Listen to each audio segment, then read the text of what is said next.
Assalamualaikum. So, tajuk kita hari ini adalah konsep homeostasis. So, before kita bincang pasal konsep homeostasis, kita pergi dulu untuk belajar pasal struktur ginjal, which is the main organ untuk proses homeostasis. So, let's get started. So, dalam badan kita ada dua pasang ginjal di sebelah kiri dan di sebelah kanan yang terletak di bahagian dorsal ataupun di bahagian belakang rongga abdomen.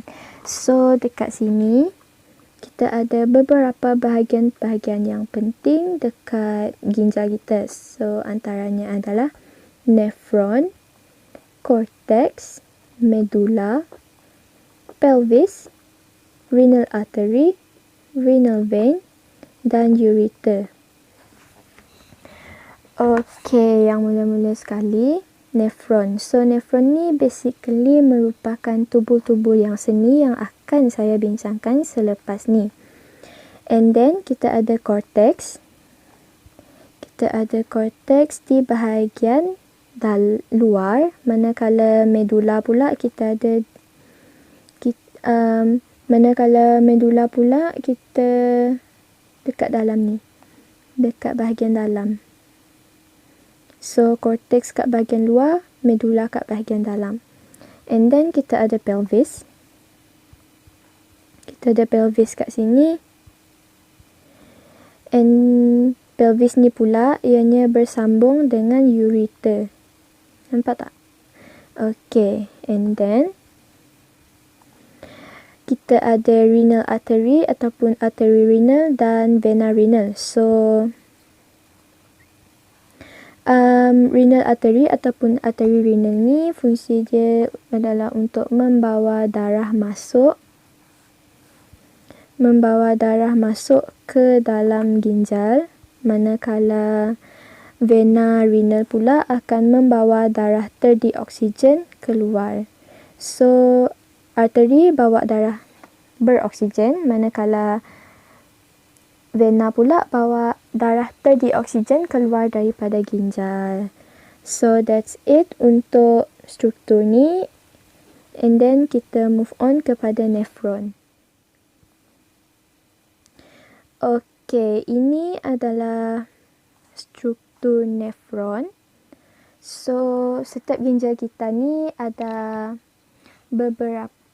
berjuta-juta tubul seni yang dinamakan nephron. So, this is it, the nephron. So, nephron ni mempunyai Bowman's capsule ataupun setiap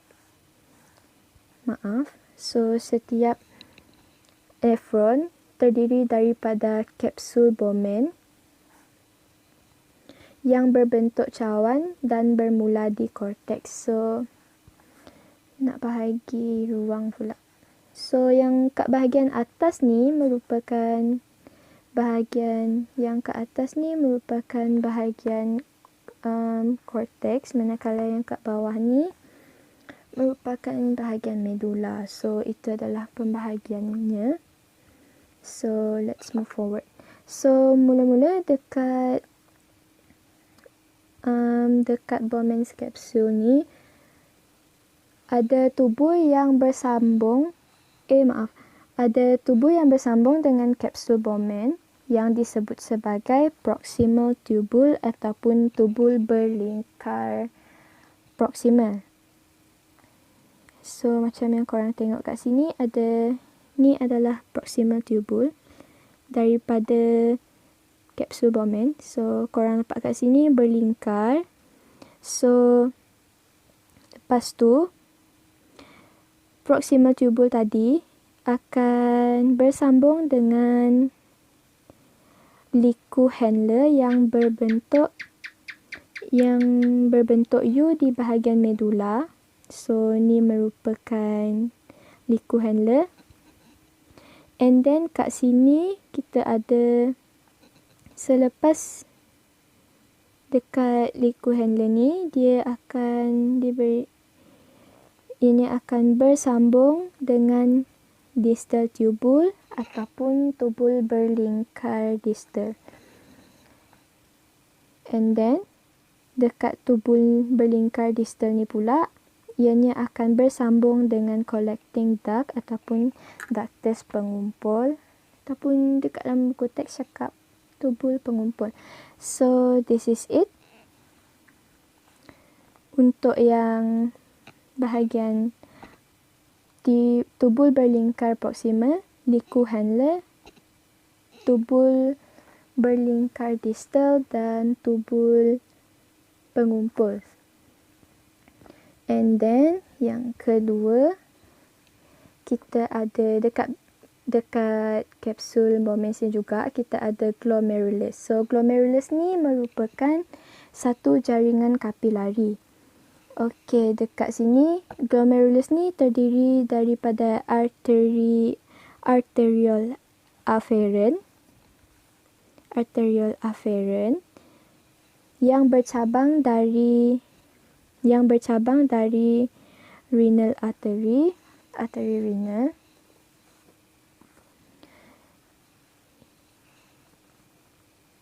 dan arteriole efferent yang membawa darah keluar daripada glomerulus. So macam yang korang tengok kat sini ada anak panah untuk afferent arteriole dalam kapsul Bowman ni. Dalam kapsul Bowman ni ada glomerulus. So ni kapilari dia, glomerulus, dan darah keluar daripada glomerulus melalui arteriole efferent. So dari arteriole efferent ni akan ada banyak jaringan-jaringan dan cabang-cabang yang melalui sepanjang tubul untuk membentuk sebelum bersambung dengan satu cabang vena renal kat sini. Nampak tak? Sekejap Okey, so dekat mula-mula dari arteriole afferent masuk dalam kapsul Bowman di glomerulus, and then keluar daripada glomerulus. Ini merupakan yang keluar dari glomerulus ni merupakan arteriole efferent yang akan membentuk banyak cabang, dan banyak cabang-cabang ni sebelum bersambung dengan satu cabang vena renal kat sini. Nampak tak?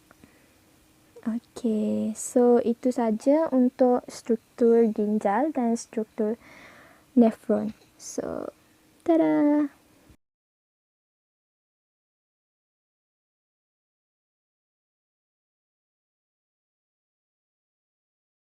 Okay, so kita dah selesai untuk struktur ginjal dan struktur nefron.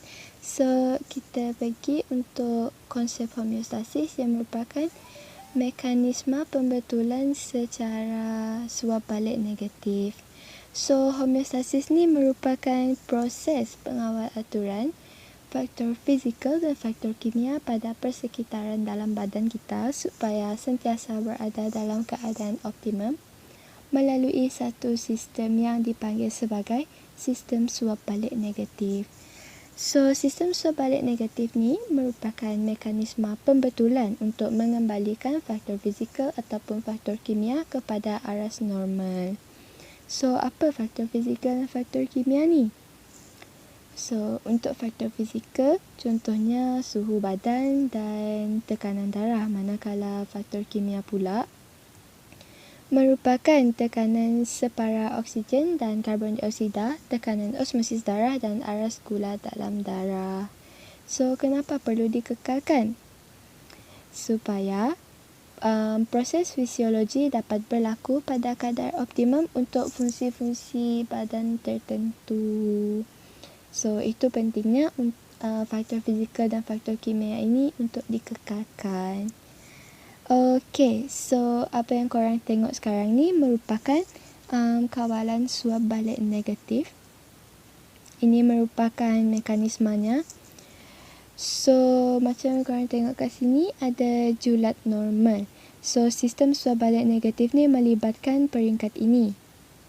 pertama sekali, keadaan yang menyisih dari aras normal sama ada meningkat ataupun menurun, dan perubahan ini akan dikesan oleh reseptor, dan reseptor akan berhubung dengan efektor melalui hormon atau sistem saraf. Dan gerak balas yang tercetus akibat perubahan ini adalah mekanisme pembetulan untuk mengembalikan faktor-faktor tersebut kepada aras normal. So, selepas berlaku mekanisme pembetulan suap balik negatif sama ada menurun ataupun meningkat kepada aras normal, then ianya akan kembali kepada aras normal seperti biasa. Okey, harap korang faham untuk kawalan suap balik negatif ni. So, untuk kawalan homeostasis ni, kita boleh jumpa dalam pengosmo kawal aturan, kawal aturan terma dan kawal atur aras gula dalam darah. So, next, ginjal kita ni juga boleh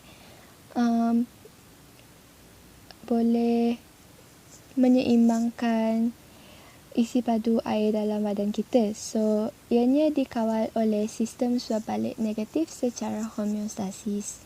Dan ianya berlaku dengan apabila tekanan osmosis darah kita rendah, maka ginjal akan menghasilkan isi padu air kencing yang banyak untuk dikeluarkan supaya keseimbangan air dalam badan dapat dikekalkan. So, that's it untuk konsep homeostasis, struktur ginjal dan struktur nefron. So, hope you guys enjoy this video. So, thank you.